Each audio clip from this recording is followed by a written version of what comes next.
Au commencement, tout semble parfait. Un sourire échangé devient une lumière. Une conversation prolongée paraît être un signe du destin. Et chaque battement de cœur accéléré nous convainc d'avoir trouvé ce que l'on cherchait depuis toujours. L'illusion est douce, presque enivrante. Les premiers instants d'une relation ressemblent à une bénédiction, un présent tombé du ciel pour combler un vide intérieur. Les rires partagés et les attentions délicates nourrissent l'âme de celui qui croit aimer, mais en réalité, une autre dynamique se met en place, plus sournoise et plus fragile. Peu à peu, la spiritualité qui autrefois donnait un apaisement profond commence à s'effriter.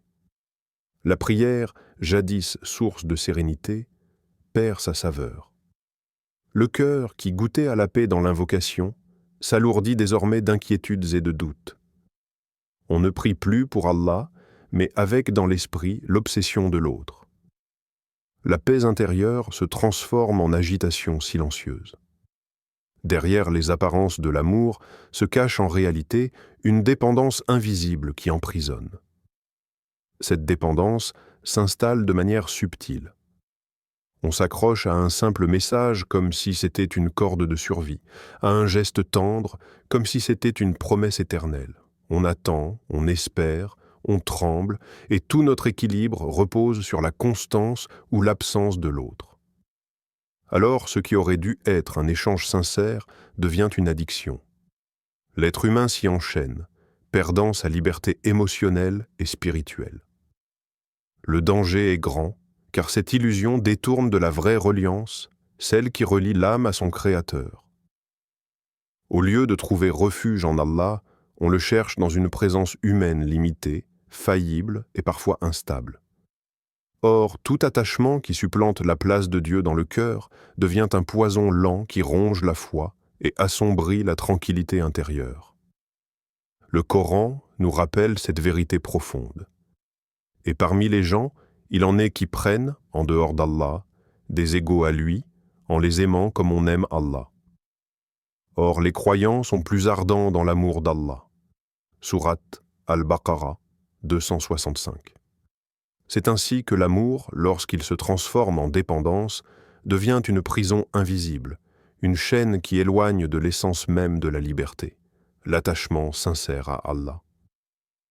Il arrive que certaines personnes entrent dans nos vies avec l'éclat d'un soleil levant.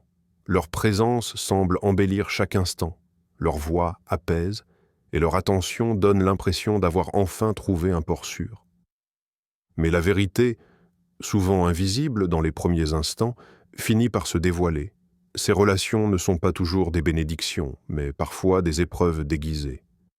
Car Allah, dans sa sagesse infinie, ne nous éprouve pas seulement par la douleur directe, mais aussi par ce qui paraît agréable, doux, attirant. Un lien qui semble combler un vide peut en réalité être un miroir, un révélateur de nos failles les plus profondes. À travers ces rencontres, Allah nous confronte à nos attachements malsains, à nos illusions, à notre dépendance émotionnelle. Ainsi, la personne que l'on croyait être une réponse à nos prières devient un test qui dévoile l'état véritable de notre cœur. Est-il attaché à Allah ou est-il enchaîné à une créature éphémère? Cette sagesse divine est parfois douloureuse à accepter, car l'épreuve n'est pas seulement dans la perte ou l'éloignement, elle réside aussi dans l'attente, dans l'obsession, dans l'inquiétude silencieuse qui envahit l'âme. Et à travers tout cela, Allah nous purifie. Il ne cherche pas à nous offrir un confort illusoire, mais à éveiller notre conscience, à nettoyer ce qui empêche la lumière de sa proximité d'entrer pleinement dans nos cœurs. Le Coran nous éclaire à ce sujet. Est-ce que les gens pensent qu'on les laissera dire « nous croyons » sans les éprouver?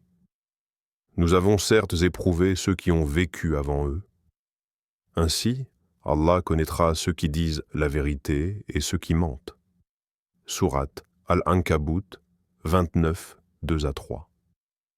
Ces paroles rappellent que chaque relation n'est pas un signe d'accomplissement, mais parfois un champ d'épreuve. Et si nous nous accrochons à une personne plus qu'à Allah, ce lien devient alors un moyen par lequel notre Seigneur met en lumière notre faiblesse intérieure. Ainsi, les rencontres ne doivent pas être vues uniquement comme des cadeaux. Elles sont parfois des leçons, parfois des tremplins, et souvent des tests qui nous arrachent à nos illusions pour nous ramener à l'essentiel. Seul Allah est un soutien durable, et tout ce qui détourne de lui n'est qu'une épreuve voilée sous l'apparence de douceur. Il existe des signes qui ne trompent pas, mais que l'âme, aveuglée par l'illusion, refuse souvent de reconnaître. Une relation qui se prétend amour, mais qui engendre confusion, peur et anxiété, ne peut être saine. Le cœur, au lieu de s'épanouir dans la confiance et la sérénité, se serre dans une inquiétude permanente. Et si l'autre s'éloigne? Et si je ne suffis pas? Ces pensées deviennent un poison qui ronge lentement la tranquillité intérieure. On croit aimer, mais en réalité, on craint de perdre. Et cette peur constante est le signe d'un attachement maladif. L'anxiété se déguise en passion, et les élans d'affection deviennent des chaînes invisibles. Chaque sourire de l'autre rassure, chaque silence inquiète, chaque absence plonge dans le doute. Ce n'est plus l'amour, mais une dépendance qui vole la liberté du cœur. Un autre indice se manifeste lorsque la relation détourne de la spiritualité. La prière devient bâclée, la concentration s'efface, l'évocation d'Allah perd sa douceur. Les principes islamiques, qui étaient jadis clairs et solides, commencent à se fissurer sous l'excuse de l'amour. On justifie des compromis, on ferme les yeux sur des interdits, croyant que le lien affectif en vaut la peine. Mais derrière cette façade se cache la ruse de Shaitan, qui sait maquiller la désobéissance en normalité, jusqu'à ce qu'elle paraisse presque légitime. Le Coran nous met en garde contre cette tentation subtile. Ô homme, la promesse d'Allah est vérité. Que la vie présente ne vous trompe donc pas, et que le grand trompeur ne vous trompe pas au sujet d'Allah. Sourate Fatir, 35-5. Les paroles sucrées, les promesses de toujours, les gestes tendres, tout cela peut être un piège si le résultat est l'oubli d'Allah et la perte de soi. Une relation qui éloigne de la paix intérieure, qui pousse à l'angoisse et qui ébranle la foi, n'est pas un cadeau divin mais une alerte. Elle est le signe d'une illusion, un test dont le but n'est pas de combler l'âme, mais de la réveiller. Ainsi, reconnaître ces signaux, c'est déjà entamer un chemin de libération, car ce que l'on nomme amour peut parfois être l'arme même par laquelle Shaitan tente d'éteindre la lumière de la foi dans le cœur. On croit parfois que l'amour, le vrai, se mesure à l'intensité des émotions, les frissons, les attentes fébriles, la peur de perdre l'autre. Mais ces sensations, si elles paraissent passionnées, sont souvent le reflet d'une prison invisible. Imagine une personne qui passe ses journées à attendre un message, son cœur battant au rythme des notifications. Chaque silence devient une torture, chaque absence une blessure. Ce n'est plus de l'amour, c'est une dépendance qui ronge doucement, une angoisse maquillée en tendresse. La confusion est un autre signe. Dans une relation saine, la clarté règne. On sait où l'on va, on sent la paix. Mais dans une relation toxique, tout est trouble. On se demande sans cesse, est-ce que je compte vraiment? Et si je disparaissais, est-ce que je serais remplacé? Ces doutes répétés sont le reflet d'un cœur instable, éloigné de sa véritable ancre, Allah. Puis vient la compromission. On accepte ce qu'hier encore on rejeté. On franchit des limites que l'on pensait infranchissables. On justifie l'injustifiable au nom de l'amour. Mais en réalité, Shaitan travaille subtilement. Il rend la désobéissance séduisante, il peint la faute en normalité, jusqu'à ce qu'elle paraisse non seulement acceptable, mais nécessaire pour maintenir la relation. Et c'est là que le danger se dévoile. La foi s'affaiblit, la paix intérieure s'éteint, et ce qui était présenté comme un amour devient un voile qui couvre la lumière du cœur. Le lien, au lieu de rapprocher de Dieu, en éloigne. Comment alors appeler cela un amour véritable? Le Coran nous avertit avec des mots clairs. Le diable vous fait craindre la pauvreté et vous ordonne la turpitude, alors qu'Allah vous promet pardon et grâce de sa part. Sourate Al-Baqarah 268. Ces signes ne sont donc pas à prendre à la légère. Ils ne sont pas le reflet d'une passion intense, mais les indices d'un piège subtil. Et parfois, Allah permet que l'on tombe dans une telle relation, non pour nous combler, mais pour nous réveiller. Pour nous faire comprendre que ce que nous pensions être l'amour n'était en réalité qu'une illusion destinée à nous rappeler que l'ultime refuge, l'ultime paix, ne se trouve qu'en lui. Il existe une erreur subtile, mais destructrice que beaucoup commettent, confondre être choisi avec être utilisé. Dans l'élan des sentiments, on se persuade que si quelqu'un nous accorde son attention, c'est la preuve de notre valeur. Mais cette illusion est fragile, car elle place notre dignité entre les mains d'autrui. Ainsi, l'attachement excessif à une personne qui ne respecte pas nos valeurs devient une chaîne invisible. On s'accroche comme si, sans elle, nous n'avions plus d'existence. Pourtant, ce n'est pas de l'amour. C'est une dépendance affective, une faim émotionnelle déguisée en passion. Ce type de relation met à nu nos insécurités les plus profondes. Chacun de ces silences ravive la peur d'être abandonné, chacun de ces reproches nourrit la culpabilité, chaque distance réveille l'angoisse de ne pas être assez. Alors, au lieu d'affronter ces blessures intérieures, on cherche à les apaiser par la présence de l'autre. On finit par accepter l'inacceptable, justifier l'injustifiable, et travestir nos propres principes.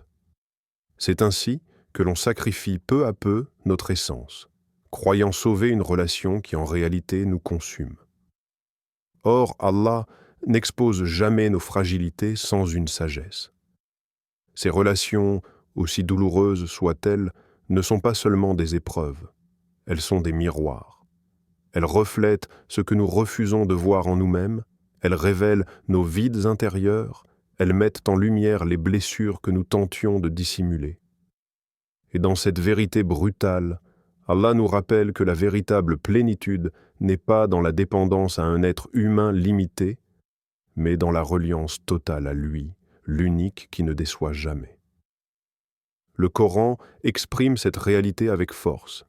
Quiconque place sa confiance en Allah, il lui suffit. Sourate At-Talaq 65.3. Ces mots sont une libération. Ils rappellent que notre valeur n'est pas définie par l'amour que l'on reçoit d'autrui, mais par le lien que l'on entretient avec le Créateur. Lorsque nous remettons notre cœur entre les mains d'une créature, nous sommes condamnés à l'instabilité. Mais lorsque nous l'ancrons en Allah, nous retrouvons une paix que rien ne peut ébranler. Ainsi, ce que nous prenons pour de l'amour est parfois un signal, une invitation divine à revenir à l'essentiel, à reconnaître que le véritable refuge ne se trouve jamais dans une personne, mais uniquement en celui qui a créé nos cœurs. Il existe un critère infaillible pour distinguer une relation qui est un bienfait d'une relation qui est une épreuve, son impact sur notre lien avec Allah. Si la présence de quelqu'un dans notre vie nous rapproche du Créateur, nourrit notre foi et renforce notre discipline, alors il y a là une lumière. Mais si, au contraire, cette relation nous détourne de l'adoration, fragilise notre pudeur et nous pousse à franchir les limites fixées par Allah, alors ce n'est pas un cadeau, mais une épreuve qui met notre âme en danger. La négligence de la prière est souvent le premier signe. Là où autrefois les cœurs se hâtaient vers l'invocation, ils deviennent distraits. La prière est retardée, abrégée ou accomplie sans présence réelle, car l'esprit est absorbé par l'obsession de l'autre. Puis vient le relâchement de la modestie. On tolère des comportements qui, autrefois, auraient suscité la honte. Enfin, les compromis se multiplient, les interdits deviennent justifiés, les limites franchies sont excusées sous prétexte d'amour.